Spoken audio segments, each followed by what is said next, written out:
Bing, we're live. It is the Kent Beck Scrum. It is Sam and Thomas. I'll start today. What have I been doing? Well, I should know what I've been doing because I've been trying to profile it. So I can refer back to my profiling document, which tells me what have I been doing. What I've been doing most recently is I've been fielding questions from various premium members. Just got another person upgraded to face-to-face. We are preparing for the first mob programming session on Confident Ruby tomorrow. So we've got a few folks who are eligible for that and will be attending. Yes, I haven't done much coding, but yeah, I've been basically reviewing pull requests. Yes, it's all pull request review today. I'm just in the middle of trying to deal with a merge conflict on async voter, which is turning out to be slightly more complicated than I expected, but I will bash that into shape. Yeah, that's pretty much me. Yes. How about you, Thomas? How are things going with you? I just got home early today. I took off from work around 4-ish, so that's an early day for me. Mm-hmm. I'm having a birthday tomorrow, Sam, so I will prepare. Happy birthday, Thomas. Yeah, well, you can say that in advance, obviously. Yeah, you know, I've come too soon as usual, but so I was following the discussion on the SHF channel, and yes, but they have a tendency to get a little bit out of scope. With a lot of diagrams and talks and stuff. So I found that discussion a little dangerous because, I agree with everything. First of all, I have to say that, but it's a little bit like, let's focus on moving forward, because those to implement new models, the DDD approach at this time is a potential slippery slope, because it can lead to a lot of upfront design and a halt in development, basically.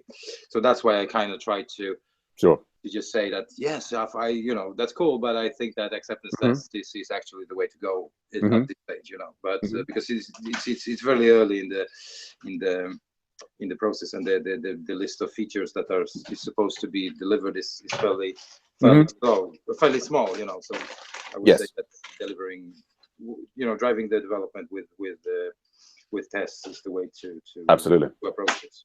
But I hope that I mean, there's already one pull request that is way out of it's enormous, and I think that so I'm very happy that you came in there and give them some support. Unfortunately, I don't have as much time as I wish I could have to spend on the project. So any help is welcome, I think. And I think it's great that Patrick is getting involved in that project as well. Yes. So that's about it. And the other thing I was talking about, this internship for premium members, is something that I will return to. Yes. I think that could be interesting and beneficial for both them and for Craft Academy. So we'll see where we end up, basically. Yeah, good stuff. And tomorrow I have a meeting with this person that initiated this talk that I gave yesterday about Agile Ventures. Right. And there seems I just had some brief exchange over Slack with him today, but it seems like there might be some work for Agile Ventures, or some projects that can be spun off from that meeting, which I think is great, if that is the case. So I'll talk to him tomorrow, and potentially perhaps we can have a meeting, or I can invite him to one of our scrums, and yes, please, and you guys can get to know each other as well. Sounds great. Great. So great. So no blockers for you then. Yeah, the usual stuff. But it's time. If we could only get that time machine working. Time and energy. I am 45, so.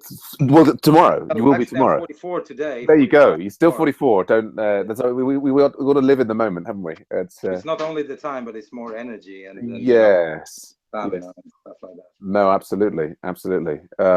Indeed. Good show. Yeah. So I think that's that. Yeah, I think our Scrum is done. Anything else that we need to coordinate? No, I'm cool. Okay, good stuff. Yeah, well, I look forward to seeing this. That what's it called? Job description. I'm kind of excited about having this separate Slack instance for Premium. Like, we've kind of been in this really cramped space with the history disappearing for the professional development, and I think that's kind of suddenly it kind of creates a lot more room for the as the number of premium members increases. Gives them a bit of space. Also, they can create their own channels, and the stuff they want to talk about. And so feeling quite positive about that. I think at some point, just as a side note, I think that Slack's going to have to revisit their pricing strategy and the way they do that, because I was looking into upgrading Craft Academy to a paid channel, but that would set me back almost $2,000 a year or something. You know? That's not gonna fly, you know. So no, and even their charity model, I think, still like, well, I mean, the one blocker I do have, as I was mentioning in the Scrum earlier today, is that the UK, I still don't have we're still waiting. Yeah, we're kind of in a holding pattern. Well, we're just waiting. I mean, you know, they're like, you know, they in July they, you know, had some questions about our, you know, that this is a normal part of the process. You know, that they like Rachel has guided other charities through to their creation, and you know, you usually get some questions about, you know, how does your constitution structured and what this, that, and the other, and we replied to those, and we haven't heard back. I mean, it sort of took 3 months to get the first update. And you know, I mean, I followed up. So it's been another like 4 months now. So I followed up with an email, and I got another automated email saying like, "Oh my God, we're extraordinarily busy, and we can't, you know. So please, you know, our apologies." It sounds a little bit like the former Eastern Europe to me, in terms of lead times. I know we have a law in Sweden that a company once they apply, they need to get an answer back within 2 weeks. Oh, really? Yeah. So usually. There is no the company formation form and an association formation form is just one piece of paper and the constitution. Right. And usually, I remember when I was involved in setting up a charity in Sweden like 6-7 years ago. Yes. It was 2 weeks, and then we had our identification number, and that's it. You know. Right. Become a legal entity in the side of Swedish state, right? Then of course you have all this shit that you have to go through with banks and different other institutions. But from the Swedish state, you just, you know, you get a tax number, tax identification number, and then off you go, basically, you know. Indeed. No, absolutely. Months from there, they would just want to have an audit, you know, just totally. Yeah, I mean, and you know, with creating a company in the UK, extremely easy, as I well know. However, I don't know if this is. I mean, I think these apparently. It's not just us who suffer from this sort of wait time. I mean, I think that the government is not incentivized to grant charity status to everybody. I think there's a lot of people who want it. But yes, I mean, I've often felt that the Scandinavian states are, you know, a step ahead of where we are in the UK. So it's interesting. You know, bureaucracy. Yeah, absolutely.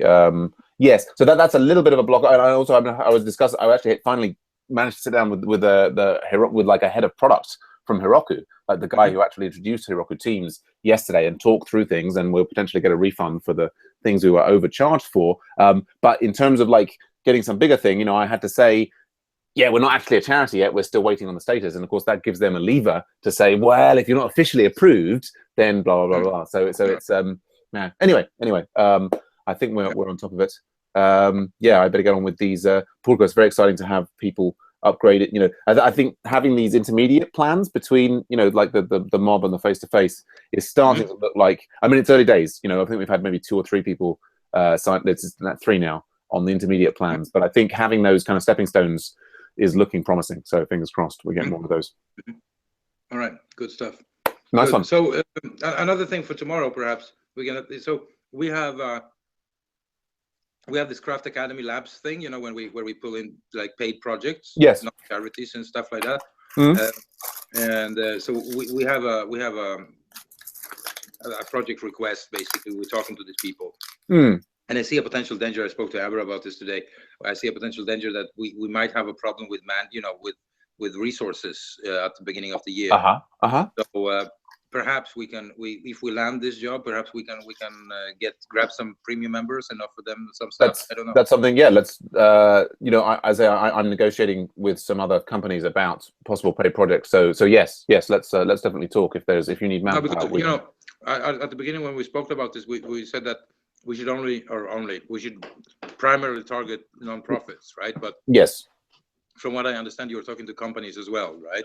Well, I'm having discussions with them. I mean, I think we're looking for, you know, commitments to open source and socially responsible companies. But I think, you know, for the paid projects, where I mean, it's kind of our twin goal, you know, as we were discussing yesterday, being you know, education and, you know, the non-profit sector. I think, you know, for the benefit of the education of the premium members, you know, the occasional paid project for a socially responsible company with a commitment to open source it's a pretty reasonable thing. I mean, it's sort of ultimately that's something we'll probably want to get ratified between you and I and the other trustees about whether that fits in with the constitution and so on. But it seems to me that's I think it's probably a sensible step, to survive the current economic climate. Yeah. No, so I'm very flexible on that. As long as we keep the free projects, the fully volunteer projects, Yes. Scope to target charities and yes. being, of course, paid projects is a gray area, perhaps. That when somebody's paying, we can, I don't know, give up some of our ideals. I don't know, but Well, yeah, I mean, and for me, I mean, the whole motivation in the first place about having it being non-profit projects is absolutely with the volunteers. I mean, I think also with the volunteers that,